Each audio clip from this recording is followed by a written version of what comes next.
ఈ రోజు ఏదైతే కేసు పెట్టారో మనం చూసాం, అందరు ఎఫ్ఐఆర్ కూడా చూసారు. మీరు అందరూ ఆల్రెడీ ఎఫ్ఐఆర్ కూడా మీరు మీడియాలో పెట్టడం జరిగింది. అసలు ఆ కంటెంట్స్ చూసినా ఏది చూసినా కూడా ఎంత మోటివేటెడ్ గా, పొలిటికలీ మోటివేటెడ్ కేసు, ఎంత పెద్ద కుట్ర, conspiracy done by the police అని తెలుస్తుంది. ఏ విధంగా పోలీస్ వాళ్ళు పొలిటికల్ వాళ్ళకి తొత్తులుగా మారి ఇలాంటి ఫాల్స్ కేసు పెట్టి, అవసరం లేని సెక్షన్స్ అన్ని పెట్టి, ఏదో విధంగా 10 సంవత్సరాల వరకు ఉన్న కేసు అయితే అది సెషన్స్ కోర్టుకి వెళ్తుంది. అలా అలా అలా డిలే చేసి ఉద్యమ నాయకుడైన బల్క సుమన్ గారిని లోపల పెట్టి ఆయన ముందుండి నడిపించిన కౌన్సిలర్స్ ఎవరైతే ఉన్నారో వాళ్ళని ఏదో విధంగా భయభ్రాంతులకు గురి చేసి మభ్యపెట్టి ఏదో విధంగా వాళ్ళని ఇచ్చేయాలి, అప్పటి వరకు వాళ్ళకి టైం కావాలి, టైం పర్చేస్ చేయడానికి అనే ఉద్దేశంతో ఇట్లా ఒక కుట్రపూరితమైన కేసు పెట్టారు.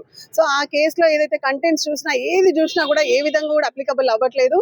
కంప్లీట్ గా 14 మంది ఆల్రెడీ గెలిచిన తర్వాత కౌన్సిలర్స్ అవుట్ ఆఫ్ 22 అసలు వివేక్ వెంకటస్వామి గారి కానీ, వంశీకృష్ణ గారి కానీ ఎక్స్ అఫీషియో మెంబర్స్ కి వెళ్లాల్సిన అవసరమే లేకుండే. అనవసరంగా కావాలని కాన్స్పిరసీగా వాళ్ళు దాడి చేసి ఇట్లాంటి తప్పుడు కేసులు పెట్టి కావాలని జైల్లో పెట్టాలని చూస్తున్నారు.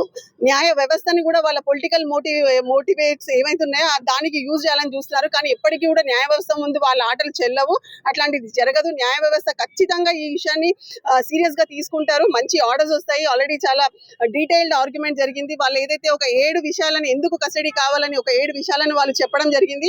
అసలు ఆ 7 విషయాలు ఏదైతే ఉందో అది ఏది కూడా కస్టడీకి అసలు అవసరం లేకుండా కావాలని చెప్పి ఏదో కస్టడీ తీసుకొని బెదిరించాలనే ఉద్దేశంతో కౌన్సిలర్లే వాళ్ళ టార్గెట్.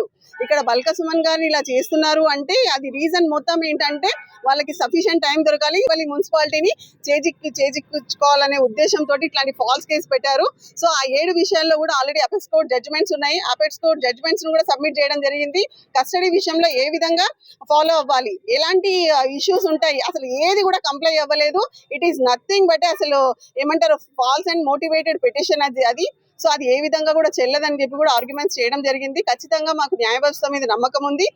కస్టడీ పిటిషన్ డిస్మిస్ అవుతుంది. సార్ చెప్పినట్టుగా రేపు బెయిల్ పిటిషన్ ఆర్గ్యుమెంట్స్ ఉన్నాయి.